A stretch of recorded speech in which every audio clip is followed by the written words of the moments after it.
안녕하십니까? 오늘은 동해 바다가 보이는 호미반도 해안가의 해파랑 둘레길 시작점인 구룡포항과 일본인 가옥 거리를 소개합니다.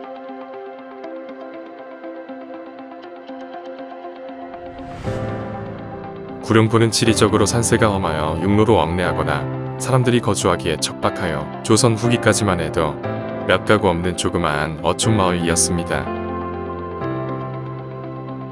1906년 일본의 향천현 어업인들이 단체로 상륙하면서 어업단인 소전조와 그 후대판인 이어조가 합세하여 구룡포항을 근거지로 동해안 조업 활동을 처음으로 시작합니다. 1908년 한일 어업협정이 체결되면서 일본인에게도 조선인과 동일한 어업권이 보장되자 가가와현 일본인 어민들이 구룡포에 모여들어 거주처를 형성합니다. 1909년 묘어조가 구룡포항에 어업사무소를 설치하면서 일본인 거주 인구가 늘어났고 1913년 한일 합방이 되자 구룡포 도시 개발이 진행되고 1914년 관공서가 들어섭니다. 1919년 구룡포항의 어획량이 증가하자 조선 총독부는 경상북도 간포항과 구룡포항을 동해안조업전진 어항으로 선정합니다. 동해안이 일본의 주요 어장으로 성장하자 어선의 입출항이 잦아지면서 고등어, 청어, 오징어, 방어 등의 출하량이 많아졌고 수산물 가공 공장이 들어서면서 수산 가공품 수출항으로 각광받습니다.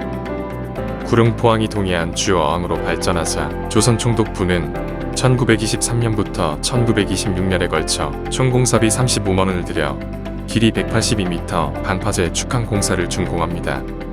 어선이 안전하게 접안할 수 있는 방파제가 완공되자 어선을 수리할 수 있는 조선소, 그물과 어업용 도구를 수리하고 판매하는 상가, 어선 선박 엔진과 집어 등 전기 설비를 취급하는 전문점 등이 들어서면서 일본인의 이주가 본격화됩니다.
(1930년대부터) 일본인들이 구룡포로 건너와 터를 잡고 일본식 집을 짓기 시작합니다. 겨울이면 일본 동해안 해안 지역은 폭설이 자주 내려 조업을 할 수 없으나 구룡포 지역은 눈도 자주 내리지 않아서 겨울철에도 어업 활동을 할 수 있었고 일본 열도가 가까워 동해안에서 잡은 물고기를 일본으로 가져가 비싼 가격에 판매합니다. 특히 일본 정부는 조선과 대만, 만주국으로 이주하는 일본인에게 이주 자금을 저리로 융자해 주었기 때문에 구룡포로 이주한 일본인은 이주 자금을 이용하여 당시로는 첨단 기술인 복력 어선을 구매하여 멀리 동해안까지 고깃잡이를 나섰고 값비싼 대형 그물과 야간에 어류를 몰들게 하는 집어 등을 이용하여 어획량을 크게 늘리면서 부자가 됩니다. 사람과 돈이 구룡포에 모여들자 관공서, 경찰, 세무서, 국민학교, 은행, 병원, 전신전화국, 영화극장 등이 들어섭니다. 1929년 구룡포에 거주하는 일본인이 구룡포시가지 종합 안내서를 제작했는데 앞면에는 주요 간선도로와 공문명칭, 상호, 소유주, 전화번호가 기록돼 있고 주요 건물과 시설의 사진도 인쇄되어 있습니다. 뒷면에는 당시 시가지 개황, 연도별 인구 동태, 가구 수, 교육기관 및 재정 상황, 산업별 구조와 생산량, 기관 단체명과 현황, 음식점, 운송수단, 직업별 현황 같은 자료가 실렸습니다. 1947년 구룡포 연근해에서 귀신고래를 포획한 사진입니다. 구룡포에는 일본인이 경영하는 고래잡이 포경업 수산회사가 있었고 평소에는 포경선이 멀리 동해안 바다까지 출항했으나 5월이면 대량의 크릴새우가 영일만으로 유입되면서 링크고래도 따라왔기에 근해에서 고래를 잡을 수 있었다고 합니다.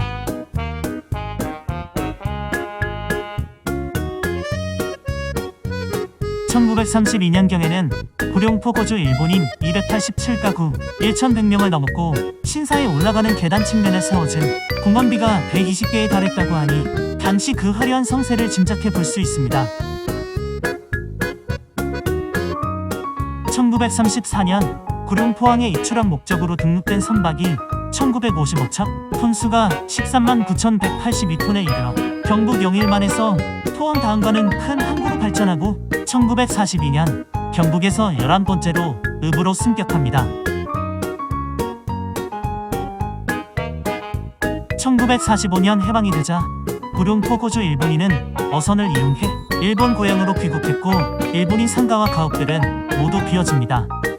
미군 정청령에 따라 미군정이 관리해 오다가 1948년 대한민국 정부가 적산가옥으로 지정하여 압류 및 봉쇄합니다.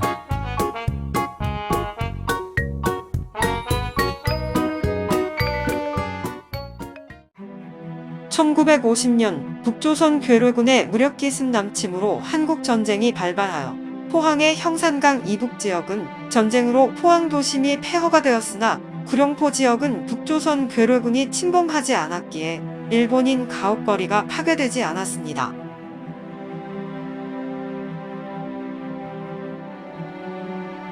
(1960년) 옛 일본인 신사가 있던 곳에 충원탑을 세우고 구룡포 공원으로 탈바꿈합니다.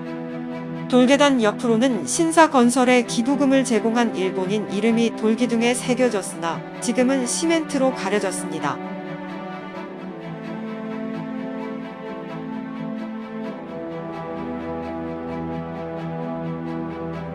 계단을 올라 구룡포 공원에서 바다를 내려다보면 경치가 매우 아름답습니다.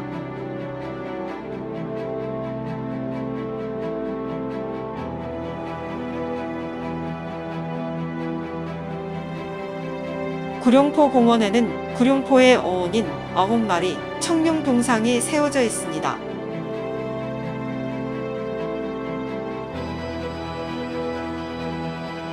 구룡포의 유래와 전설은 다음과 같습니다. 신라 진흥왕 때 장기현령이 마을을 순시하다가 지금의 용주리를 지날 때 갑자기 바다에 큰 폭풍우가 휘몰아치며 거대한 용 10마리가 하늘로 힘차게 오르기 시작합니다. 그런데 그중 한 마리가 바다로 떨어집니다. 그러자 바닷물이 붉게 물들면서 폭풍우가 그치고 바다가 잔잔해집니다. 이후 9마리의 용이 승천한 포구라 하여 구룡포라고 부릅니다.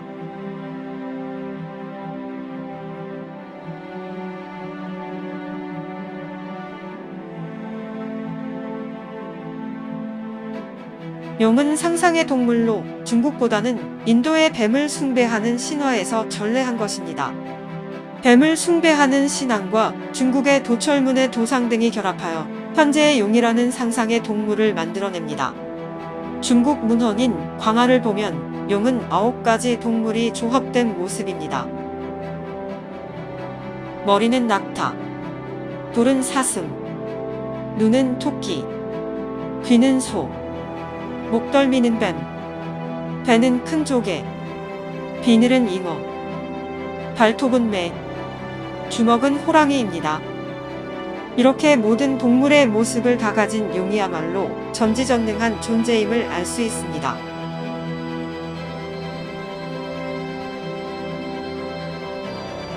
일제강점기 시절인 1944년에 세워진 구룡포 최고 실력자인 도가와 야스구로를 친송하는 송덕비입니다. 도가와 야스구로 송덕비 위쪽에는 용왕당과 충혼탑, 충혼각이 있습니다.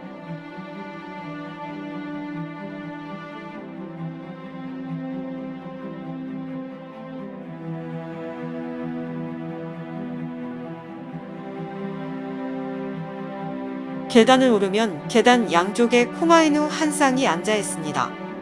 코마이누는 일본의 신사 입구 양옆 또는 본당 정면 양옆에 한 쌍으로 놓아두는 짐승상으로 신사에 사악한 것이 들어오는 것을 막아내는 역할을 합니다. 신사는 철거되었으나 동물상은 재활용 목적으로 남겨놓은 것입니다. 일본이 만들어 세운 부동명왕이라 새겨진 석불상이 있습니다. 부동명왕은 중앙을 지키며 일체의 악마를 굴복시키는 왕이란 뜻으로 구룡포항을 내려다보며 어선들의 안전한 조업을 기원하고 있습니다. 용왕당 자리는 일본 신사가 있던 위치입니다.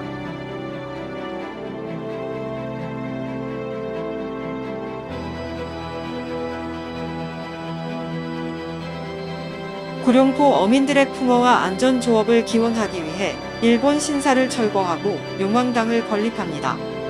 일반적으로 용왕당에는 용신 할머니, 용왕 부인을 모시는 것이 보통이나 이곳에는 남신인 사해 용왕을 모시고 있습니다.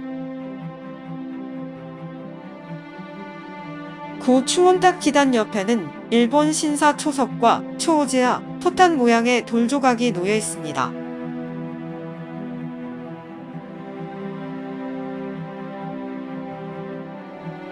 포탄 모양의 돌조각은 일본인들이 전쟁터에 나가기 전에 승리를 위한 제사를 지낼 때 사용했다고 합니다.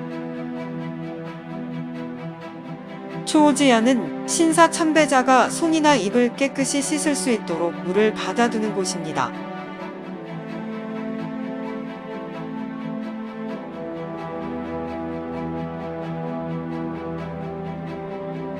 충혼탑은 자유민주주의를 수호하기 위해 신명을 바친 호국영령의 숭고한 희생정신과 애국정신을 기리기 위해 건립했습니다.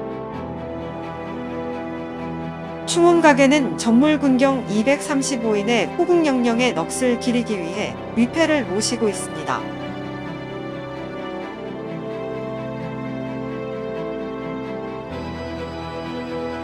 2001년 문화재보호법 개정에 따라 근대 건축물의 보존을 위한 등록문화재 제도가 만들어지고 보존과 복원에 대한 필요성이 대두되자 2010년 포항은 낙후된 구룡포 지역을 문화관광지로 개발하고자 일본식 가옥을 중심으로 거리를 조성합니다. 그런데 구룡포의 일본인 가옥은 완전한 일본식이 아닙니다. 일본식 외관에 서양식 입식 구조, 그리고 한국의 기후 환경에 적합한 온돌과 벽을 접목시킨 형태를 지니고 있습니다.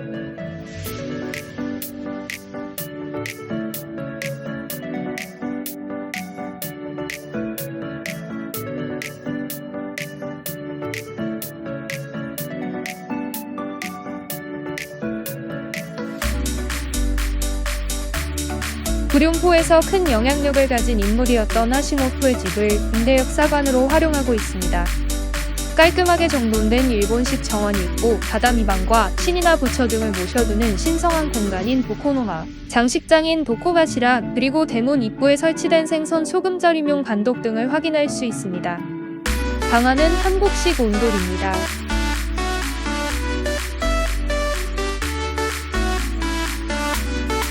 일본인 가옥 거리는 1991년 MBC 드라마 요명의 눈동자, 2019년 KBS 드라마 동맥꽃필 무렵을 촬영지이기도 합니다.